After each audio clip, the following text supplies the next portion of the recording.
Everybody hold on just a minute, because Jaguar Wright has exposed the shocking truth about what went on at Diddy's parties and who was there. And you're gonna want to hear this. I don't know why ain't nobody talking about when Carson Daly went to them Diddy parties. Because Carson Daly did go to them Diddy parties. No different than Ashton Kutcher. Damn. Okay. No different than Hype Williams. Why don't nobody want to talk about Hype Williams? Usually if I send a shout out to somebody, people start really kicking things up.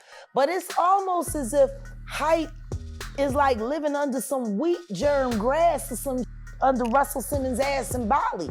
Why can't, is it time to put Hype Williams on a milk cart? Everyone that was not my color believed me. It was my people that needed convincing. If someone like the Diddler is your hero, then you should hurry up and go to hell with him. If someone like Jay-Z is your hero, then, just be glad you're not talented so he could sacrifice you like he tried to do me, and he succeeded with Aaliyah. Stevie J should be charged. Mary J. Blige should also be charged. Jennifer Lopez should definitely be charged. Jay-Z should be charged. Khaled should be charged. Rick Ross should be charged. Usher should be charged and tried with him. Or for Justin Bieber alone. Now, Carisha and Rick Ross just sat down together in an interview. Yeah, I know. Two Diddy doo-wop bops. What a reunion. In one recent interview with Real Life Productions, she pulled back the whole circus on what happened at Diddy's white parties. And this is truly horrifying. People say they went to Diddy parties and they felt like something was off and decided to leave, or they got invited to another room and they decided to go because they felt like it wasn't right, or whatever the case may be. These is literally walking in there, not thinking.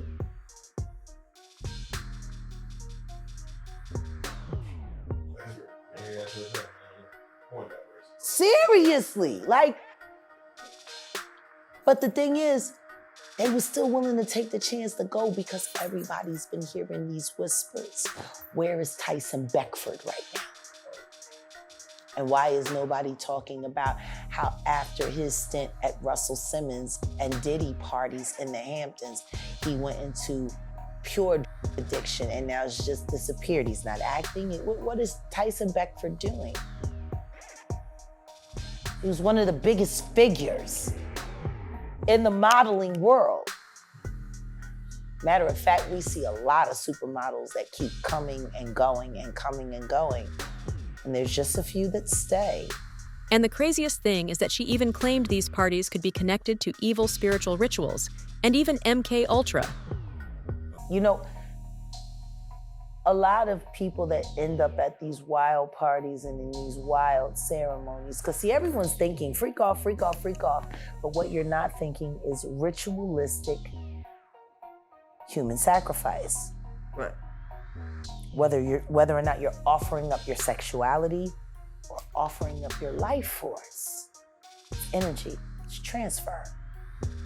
So for Whitney Houston to be unalive in that hotel room, and for him to wait to start the party right as her spirit was completely leaving her. Wow. It says a lot.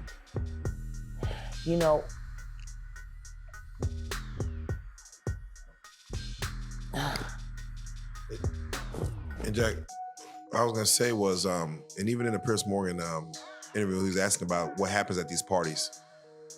We've seen visual evidence to where, again, Nature Boy is locked up for life, but he himself had visual evidence of him wanting to take advantage of a woman or make love or whatever you want to call it while other women are dancing in the ritualistic dance around them. These are all spiritual seances. You gotta understand, these are practices that have been around long before they started choreographing society. We're talking about thousands and thousands of years. Things were happening here. It wasn't until the past 500 years that the world has gotten caught up into such wild, like nothing. Oh no, that's not real. That's fake. That's not real. Programming though, they started Very giving much us. so. Yeah. MK Ultra. Cloning. Whether they're cloning consciousness or literally cloning physical body, and now we know they're capable of doing both. That's right. That's how deep this all goes. A guest at one of Diddy's parties recently shared some behind-the-scenes details. Adult star Sienna Grace recounted her experience attending a birthday celebration at Diddy's mansion, offering some insight into the atmosphere and how the music mogul interacted with his guests. Sienna revealed that she was invited to Christian Diddy's son, birthday bash, and although the gathering was small and intimate, she recognized several notable faces. Among the attendees were French Montana, Jordan Woods, Stassi, best friend of Kylie Jenner, and a few guys from Bad Boy Records. During the event, Diddy made an appearance to bring out his son's birthday cake, but according to Sienna, he didn't seem fully present and mostly kept to himself. Sienna also shared some insights into the signals used by Hollywood stars when they're interested in someone. According to her, these celebrities often make it clear when they've picked someone for the night by giving them something, like a jacket or a jumper, to mark them as off-limits to others. James Cruz and Hard Pierre always been Diddy's flunkies, especially Hard Pierre. That's why he's being sued right now too by one of his assistants and stuff like that, because I guess he learned from his boss. But James Cruz used to work for 50, but he worked for Diddy first. So them niggas was always scum buckets, man. Right. But speaking of Harvey Pierre, how do you feel about him getting accused of sexual assault? Like I said, anything that has to do with those those people have to prove that. But are they capable? Yeah, they're capable. Look at the atmosphere. They in the music industry, they in the music business. They set up those type of, they learn the tricks of the trade. For instance, guys don't put those pills that they get to the girls in the champagne bottles because they popping them in front of them. Most of those girls, especially if they like mixed drinks, you understand, they see the bottles when they open them and they trying to keep their eyes on it because they don't want to get no kind of put in their system. But what they don't understand is in the orange juice and it's in the cranberry juice. Those girls who like the mixed drinks, you understand what I'm saying? They gonna pull their own sexual act because they don't understand it ain't in the bottles, it's in the juice.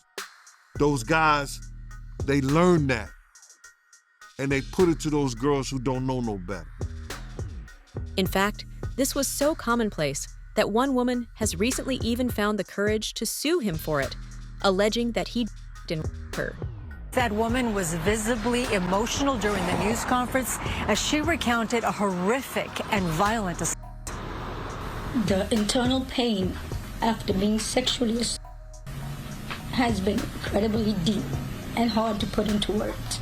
Talia Graves, sitting next to her attorney, Gloria Allred, alleges Sean Diddy Combs and his former bodyguard, Joseph Sherman, drugged and raped her at Bad Boys Record Studio in 2001, when she was 25 years old.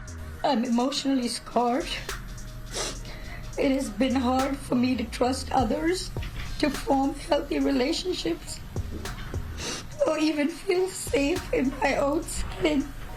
According to the lawsuit filed on Tuesday in New York, Talia was lured to the studio under false pretenses. She claims she was given a drink spiked with drugs, causing her to pass out. When she woke up, Talia says she was restrained and being brutally assaulted by Diddy and his bodyguard. Flashbacks, nightmares, and intrusive thoughts make me feel like it's a constant struggle. In 2023, Talia says she found out the rape had been recorded and through the years had been distributed to multiple people. Defendant Combs and another defendant published and/or disseminated the videos without plaintiff's knowledge or consent. Combs is facing at least 10 similar lawsuits. He remains locked up awaiting trial on human and racketeering charges. I'm glad that he is locked up, but that's a temporary feeling of relief.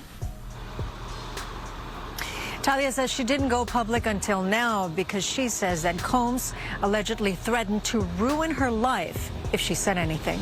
In fact, the Thalia Graves case is something that people really need to be aware of because it seems Diddy has been blackmailing her with a tape of her.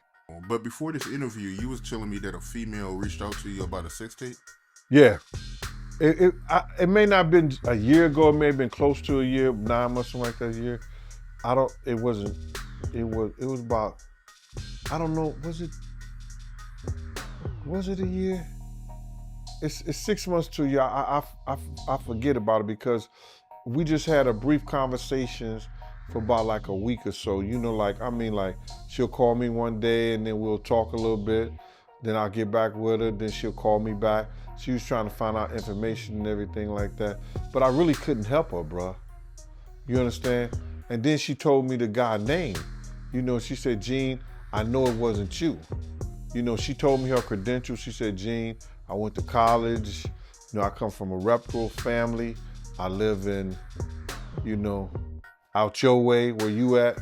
And she said that, do I know this bodyguard named Big Joe? And I said, why, what's going on? And then she told me about that she had heard about this tape floating around of Puffy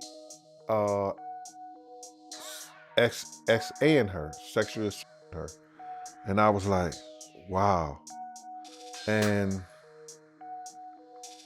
I couldn't say anything because I know the parties and stuff like that. But I told her, I said, yo, I can't give you Joe's number, but I'll get in touch with him or whatever, best way I could. So I got in touch with Joe and I told him what the lady said.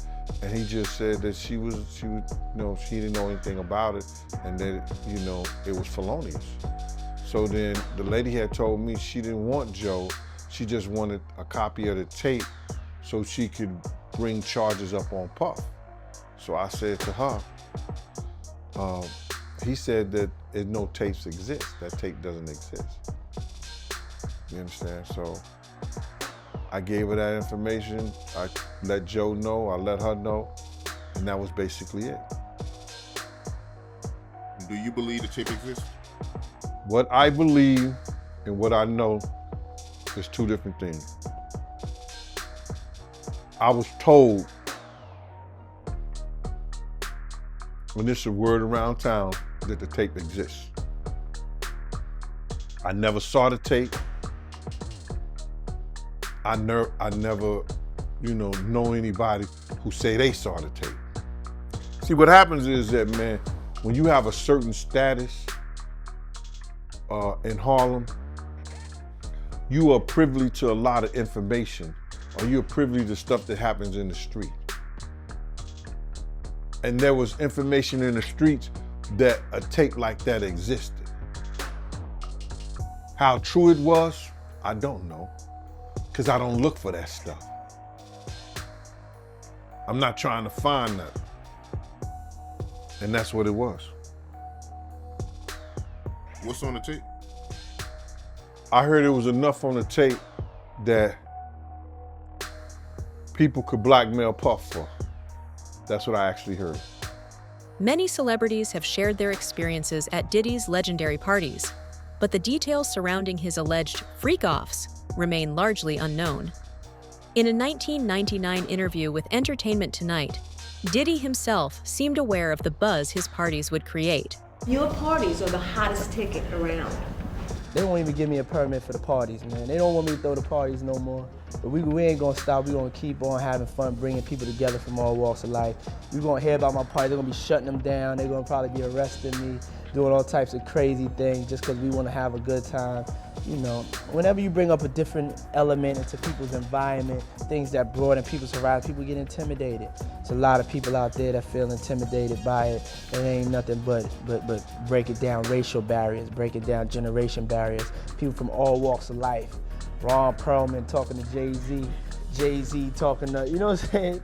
It just goes on and on. You know, it's just like people from all walks of life connecting and getting together. Yeah. Your parties are the hottest ticket in town. People dying to get into your party. How does that make you feel? I mean, it's cool. You know, it doesn't make me feel any way special. It doesn't make me feel like a bigger person. It just makes me feel like I know how to throw a party. Diddy didn't shy away from talking about his party hosting tricks either. In a 2002 appearance on Late Night with Conan O'Brien, he explained that a successful party needs beautiful women, of course. This is what you need to do. Women, beautiful women, of course. Beautiful women. Beautiful men for the ladies, of course. Wouldn't it be better if there weren't beautiful men there? There were just a lot of beautiful women and then just the guy?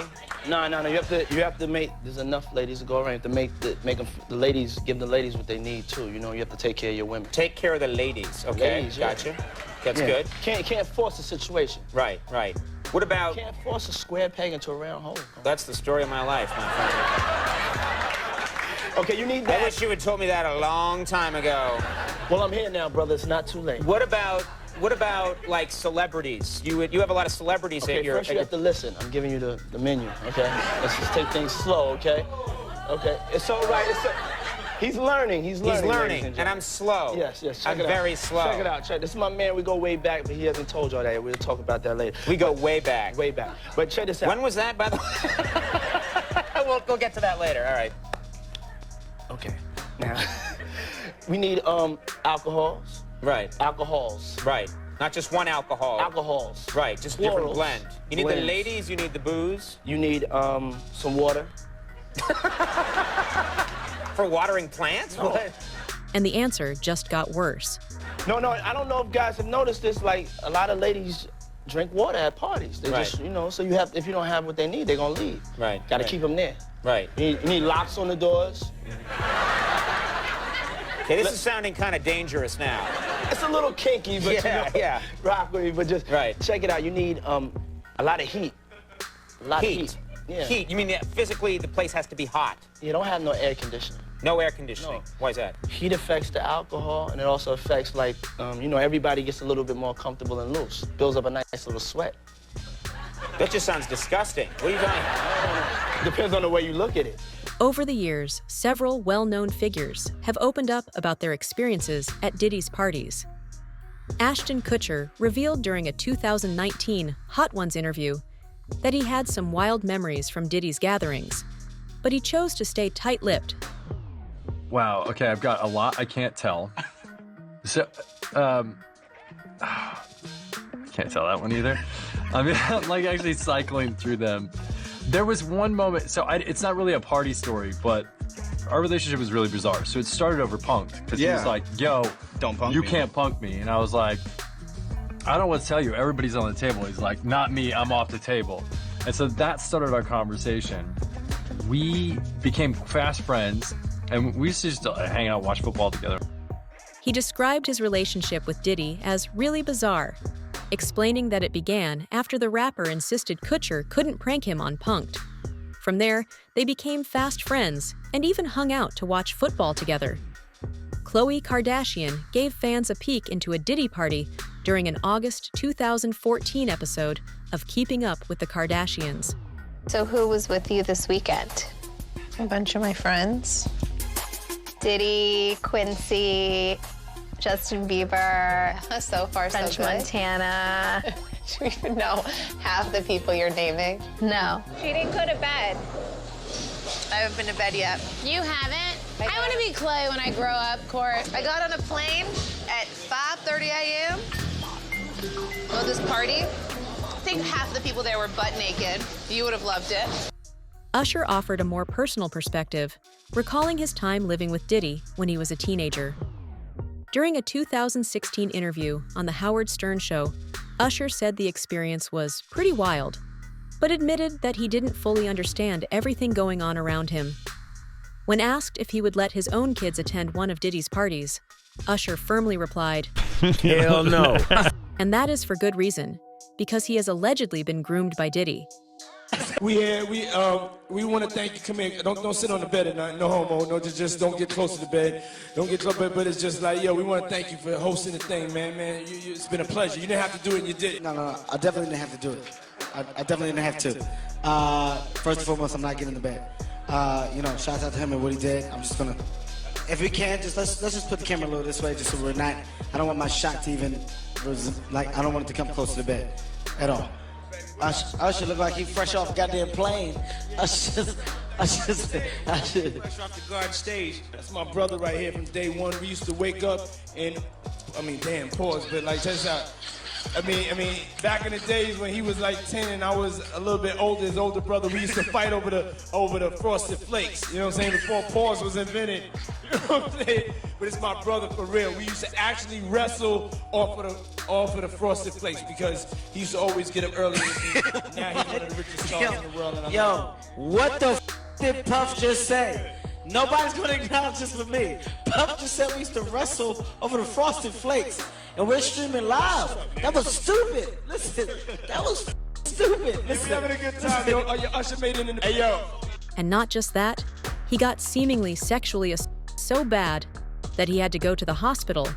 If you don't mind me asking, because I know the topic is sensitive, what happened to Usher? I heard about some music executive from the industry back in Harlem. I heard it from some music executives back in Harlem. And I'm not gonna speak on their name. They doing programs and everything like that, and they may be doing something, they may speak on it themselves. But I heard it from some music executives. Where did you hear it? Bro, you know how people be talking and we was around some people, something like that, and then some people might say, yo, I don't F with that dude. And at the time, I didn't even know who the F Usher was. You know what I'm saying? It was one of those type of situations. And when somebody say, yo, man, I don't F with them niggas. I'm getting out that industry and everything like that. Puff sent this little kid to the hospital. How he sent him to the hospital? Man, nigga was bleeding from the butt. And that's what was said. I didn't even have a name for the kid at the time. Then you hear it, and that's what happened. And that's just, that's something that you heard. You don't know if it's true, you just heard it. So, and just to hear this, and this new thing where they saying that they got kids coming forward and said that he did that, man, that shit is crazy. And like I just said, that's just something that I heard. It's something that I didn't know. It's something that I ain't see. 50 Cent has been vocal about his decision to avoid Diddy's gatherings altogether. In a July 2023 interview with The Hollywood Reporter, he said, "I've been very vocal about not going to puffy parties and doing S, like that. I've been staying out of that S for years. It's just an uncomfortable energy connected to it." He even recalled an awkward moment when Diddy offered to take him shopping, which 50 Cent found strange, explaining, "That might be something that a man says to a woman." Cat Williams took a humorous approach to his refusal to attend Diddy's parties during a January interview on the Club Shay Shay podcast. He joked about turning down $50 million offers just to protect my integrity, adding, "P. Diddy be wanting to party, and you got to tell him no." He teased that more celebrity scandals might come to light soon. In fact, Gene Deal has revealed that Diddy was in cahoots with several big names when he committed these crimes. But it's all because of his mentors and the people that trained him and taught him the music business. It's all about the people who trained and taught him the music business. Because Puff wasn't, he wasn't born a monster. You know what I'm saying? He was made into a monster, brother. Do you understand what I'm saying? He was made into a monster from the stuff that happened to him, the things that he had to do. You understand? The things that he had to do to become who he is. You know what I'm saying? You know, it's like this, brother. You never like something so much that you can't do without, and you never be willing to do anything to get where you want to be at. You gotta have principles, you gotta have morals, you gotta keep with that stuff. And in that music business, a lot of that stuff get thrown out the window. You understand? And that's what happened to him. He started doing the things to other people that was done to him. To keep it frank, he was doing the things to other people that was done to him. And it is what it is. You gotta know better. And if you know better, you will do better. When he was in New York City, he was like that Gecko from the Geico commercial. Then he turned and started going, when he lived in Cali and Miami, he turned into Godzilla. I would see him talk about how he was never like that. Smoking cigarettes, smoking weed and everything like that. He turned into something that you could consider a monster, bro. Then he started doing things to people, you understand, that he learned. That's a learned behavior, bro. On Wednesday, meanwhile, Diddy's legal team accused the government of engaging in a campaign to leak evidence, including a 2016 video that shows Diddy assaulting singer Cassie, his former girlfriend. According to Diddy's lead attorneys, these leaks are damaging the hip-hop mogul's right to a fair trial. Diddy is currently facing charges of racketeering, sex and transportation for prostitution. He has pleaded not guilty and denies all charges against him, which is kind of crazy considering how clear the video is. Derby, new video appears to support some of the accusations of against music mogul Sean Diddy Combs. We want to warn you that this video you're about to see is extremely graphic. The surveillance footage that was captured inside of a Los Angeles hotel in 2016 allegedly shows Combs' then-girlfriend Cassie Ventura in a hallway. A now-settled lawsuit filed by Ventura claimed that she was trying to leave the hotel after a drunken Combs punched her. The video appears to show Combs chasing her down the hall, throwing her to the ground, and then repeatedly kicking her.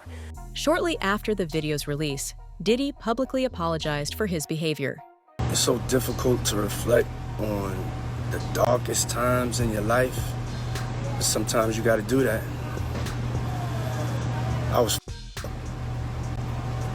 I hit rock bottom, but I make no excuses. My behavior on that video is inexcusable. I take full responsibility for my actions in that video. I'm disgusted. I was disgusted then when I did it, I'm disgusted now. I went and I sought out professional help. I had to go into therapy, and go into rehab. Had to ask God for his mercy and grace.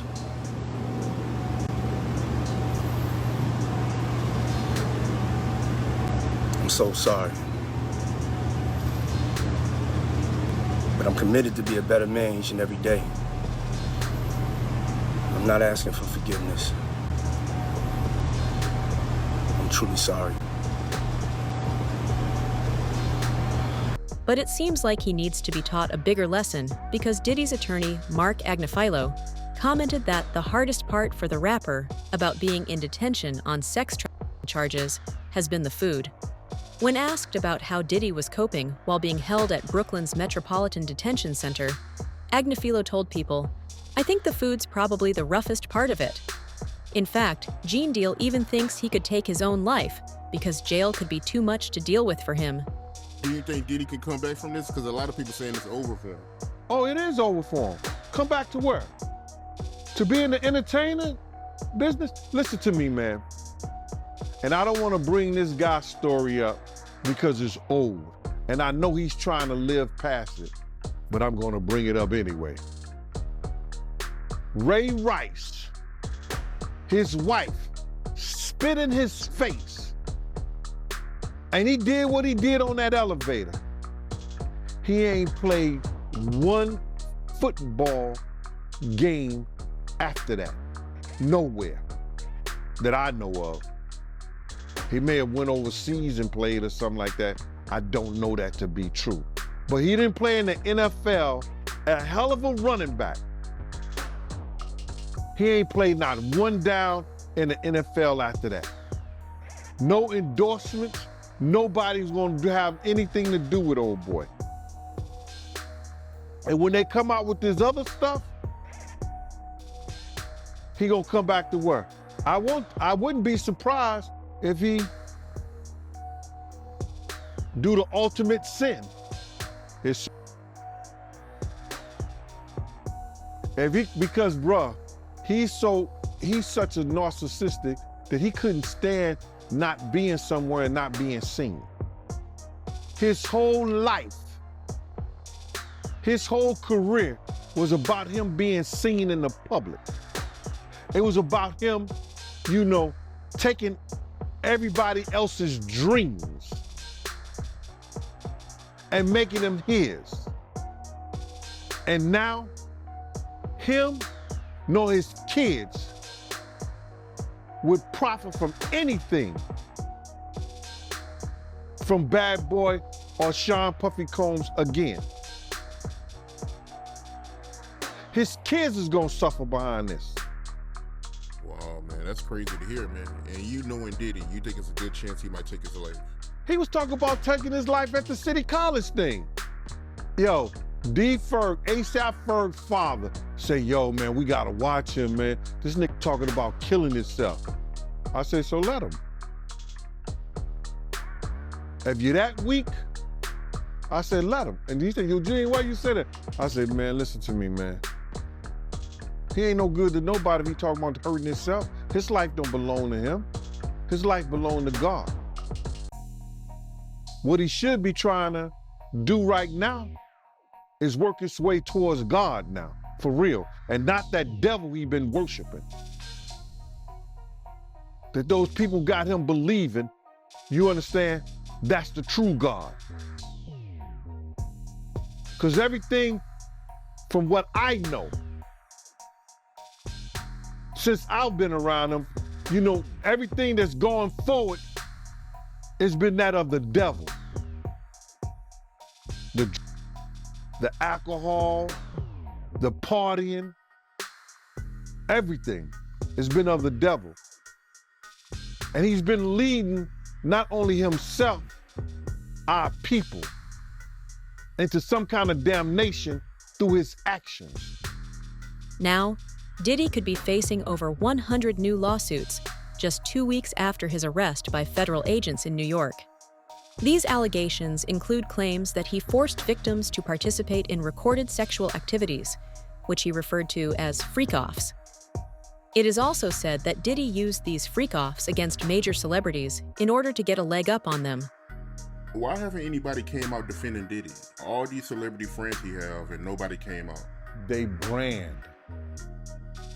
It's all about the money. They saw what he did to Cassie. With the kicking, the punching. They saw what they did to Cassie. They know that nobody in America liked that. So now, these people are represented by a brand. Whether it's something about the music, clothing, movies. They're not gonna come out and speak on nothing that has anything to do with them, and they praying that they not on the tape doing crazy stuff, being oiled up in the whole 9 yards. They praying. So until the feds say, hey, yo, listen here. We got you on, hey, buddy, we got you on this tape, and girl looked like she was pretty young. We're not gonna show it, but we need you to come and testify against Brother Love, P. Diddy, Puff Daddy, you know, Sean Combs. That's when they're gonna start talking. And they're not gonna be talking in his favor. When the feds come to them and show them what they got on tape. Because if he had 250 tapes all over, 250 cameras all over the house, somebody got caught stealing a cookie out the cookie jar. It could be your favorite pastor. It could be your favorite politician.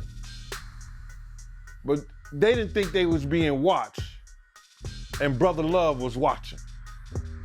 Yeah, I mean, TD Jakes, he haven't even came out and said anything. And him and Diddy was real cool. Amen.